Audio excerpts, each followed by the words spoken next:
Dan kita tahu perkembangan berat ibu selama hamil apa aja. Kebutuhannya adalah dengan berat yang normal, yakni dengan IMT atau indeks massa tubuh 18,5 sampai 25, kebutuhan kita naiknya adalah sebesar 11,5 kg sampai dengan 16 kg. Adapun yang mengalami kekurangan gizi sebelum hamil, penambahan beratnya diharapkan adalah 12,5 sampai 18 kilo, di mana kalau yang beratnya berlebih itu dibutuhkan peningkatan berat badan sebesar 7 sampai 11,5 kg, dan obes yang dengan gizi berlebih itu adalah 5 sampai 9 kg. Dan rekomendasi zat gizinya apa aja? Dari Federasi Internasional untuk Obstetrik dan Ginekologi yang dinamakan FIGO, kita membutuhkan beberapa zat gizi seperti protein, itu berfungsi untuk zat pembangun dan untuk struktur dan fungsi komponen sel, itu kebutuhannya 71 gram, omega 3, omega 6, serta karbohidrat juga penting sebagai komponen untuk pembangunan atau pembentukan membran lipid dalam sel sinyal dan perkembangan saraf, serta bahan bakar untuk bertumbuh kembangnya. Dan juga ada mikronutrien lainnya seperti atau gizi mikro seperti folat, vitamin B12, vitamin A, vitamin D, vitamin B6, juga dibutuhkan iodin dan besi.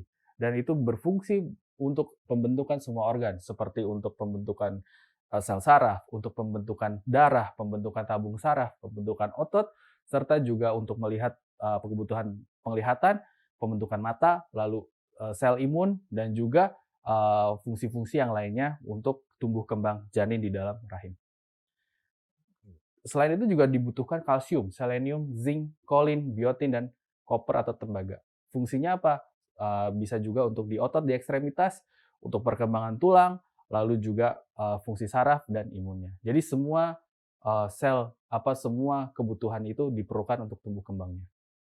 Nah, dari suatu penelitian itu didapatkan bahwa jika dengan penggunaan tablet tambah besi sebelum usia kehamilan 6 bulan, ya, dan meningkatkan konsumsi lebih dari 90 tablet, dapat menurunkan angka kejadian stunting. Jadi stunting itu bisa dicegah dari sejak hamil, dengan cara kita intervensi dengan tidak anemia dan kita lihat untuk kebutuhan gizinya. Dengan mencukupi gizi selama hamil, itu akan menjadi baik.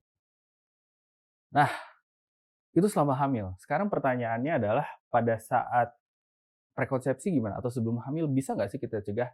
Nah, menurut BKKBN dari hasilnya itu yang dikatakan bahwa angka kita dari 21,6 menjadi 21,5 terjadi penurunan yang sangat sedikit, maka kita butuh waktu atau butuh fokus grup yang harus diintervensi. Dari BKKBN, dari hasil penelitiannya dikatakan bahwa untuk menurunkan angka stunting, maka diperlukan fokus kepada satu, kelompok ibu hamil, kedua adalah kelompok ibu yang menyusui sampai dengan 2 tahun. Maka dari itu, kebutuhannya adalah kita harus menjarangkan kehamilannya. Jadi setelah hamil, seorang ibu itu harus menjarakkan kehamilannya minimal 2 tahun.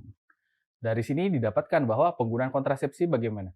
Dengan begitu, dengan penggunaan kontrasepsi, akhirnya itu akan menurunkan angka stunting. Bisa kita lihat, dari orang yang tidak menggunakan kontrasepsi, angka stuntingnya adalah 45%, dengan yang menggunakan traditional methods atau metode pantang berkala, itu menjadi 40% menjadi stuntingnya, dan sedangkan untuk metode yang modern, di mana kurang dari 15 bulan atau kurang dari 2 tahun, itu didapatkan angka stuntingnya 33%, mulai menurun. Dan ketika terjadi di metode yang modern, lebih dari 15 bulan, jadi sampai dengan 2 tahun, itu kita dapat menurunkan kejadian stuntingnya juga turun lagi menjadi 32%. Jadi dengan menjarangkan kehamilan itu, akhirnya akan menjadi menurunkan angka stunting. Dan sudah ada penelitiannya dari meta-analisis ya. Jadi dikatakan bahwa jarak kelahiran yang lebih lama, lebih dari 24 bulan, berhubungan dengan signifikan penurunan resiko kekurangan gizi pada masa kanak-kanak, dan jarak kelahiran yang optimal adalah 3 tahun sampai dengan 4 tahun. Jadi bisa lebih dari 2 tahun, yang lebih tepatnya. Nah, dengan begitu, sehingga dengan waktu itu akhirnya akan mengurangi prevalensi gizi buruk pada anaknya, dan juga untuk ibunya. Sehingga ibunya optimal, anaknya sudah bisa ditinggal, sehingga bisa untuk hamil lagi. Dan ini informasi ini berguna bagi kebijakan pemerintah, bagi pembuat kebijakan pemerintah dan mitra pembangunan dalam program kesehatan ibu anak, khususnya yang terlibat dalam program keluarga bencana dan gizi anak. Dan adapun apa, kita bisa mencegah kehamilannya selama 2 tahun itu? Kita membutuhkan kontrasepsi jangka panjang. Ada beberapa kontrasepsi jangka panjang yang dianjurkan seperti alat kontrasepsi dalam rahim. Nah, seperti kita lihat di sini gambarnya adalah alat kontrasepsi dalam rahim itu mengandung tembaga, jadi, adalah alat yang memang sudah didesain dapat masuk ke dalam rahim dan itu dapat mencegah kehamilan. Ada beberapa, produk yang dikeluarkan di Indonesia. Untuk yang produk di Indonesia yang merupakan program BKKBN dikeluarkan adalah Cuprum T380A. Jadi dengan bentuknya T-nya itu dia akan memenuhi rongga dari endometriumnya atau rongga rahimnya sehingga dia akan menimbulkan reaksi inflamasi sehingga bisa mencegah kehamilan. Dan untuk yang non program artinya itu harus bayar swasta, itu ada beberapa merek seperti Novate 380 dan bentuknya seperti sayap seperti itu dengan Cuprum 375 langsung. Dan selain itu apalagi? Selain daripada kita memasukkan alat ke dalam rahim, ada satu lagi yakni implan. Implan yang beredar di hari ini adalah implan 2 batang dan 1 batang. Untuk implan 2 batang kita lihat bahwa dia ada 2 bentuknya dengan isinya adalah levonorgestrel dan juga ada batang yang untuk memasukkan ke dalam subkutisnya. Dan ini adalah beberapa merek dan isinya adalah 75 mg levonorgestrel.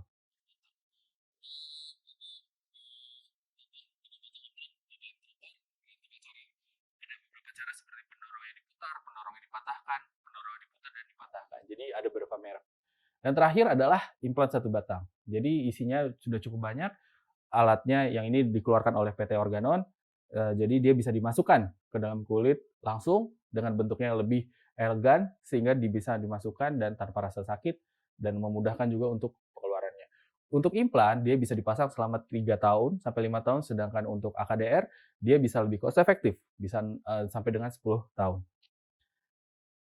Ya, kapan kita bisa memulai kontrasepsinya setelah hamil? Jadi kalau untuk IUD diharapkan kurang dari 48 jam atau setelah 4 bulan atau setelah 4 minggu. Jadi kita bisa memasukkan. Jangan di antara itu. Karena apa? Di antara 48 jam sampai dengan 1 bulan itu resiko untuk terjadi perforasi atau terjadi lubang pada uterus itu meningkat. Sedangkan untuk implan kita bisa menggunakannya dari semenjak persalinan ataupun nanti. Jadi untuk implan dia aman sekali untuk digunakan. Dan ada faktor lainnya yang mungkin bisa kita lihat bahwa unwanted pregnancy, jadi kehamilan tidak diinginkan itu menjadi faktor juga, faktor resiko di Indonesia untuk stunting. Jadi kenapa? Karena itu mempengaruhi di prekonsepsinya, pada saat masa prekonsepsinya, orang tiba-tiba hamil tanpa persiapan, bayangin aja kita bertempur, kita butuh persiapan, ini kita bertempur sampai 9 bulan, kita nggak ada persiapan. Untuk prenatalnya juga akhirnya tidak diinginkan, akhirnya menjadi periode yang sangat membosankan atau menjadi periode yang berat untuk seorang yang memiliki kehamilan tidak diinginkan. Dan akhirnya pada saat postnatal sudah lahir, akhirnya menjadi terabaikan. Anaknya diabaikan, tidak disusui, tidak diberikan makan. Akhirnya anak makan seadanya, kualitas gizinya buruk sehingga mengakibatkan stunting. Dan itu yang menambah masalah di negara kita ini. Oleh karena itu, untuk penanganan stunting memang banyak sekali yang harus dilakukan dari mengatasi kehamilan tidak diinginkan, mengatasi prekonsepsinya, mengatasi pada saat kehamilannya, dan juga kita harus menjarangkan kehamilannya.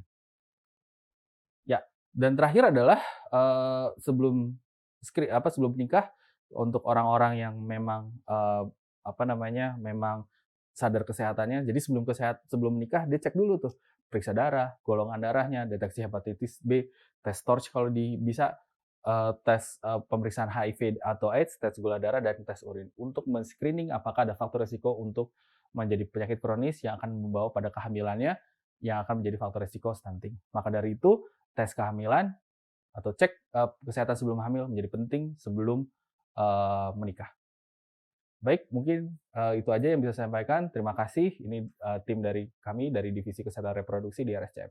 Terima kasih. Assalamualaikum warahmatullahi wabarakatuh.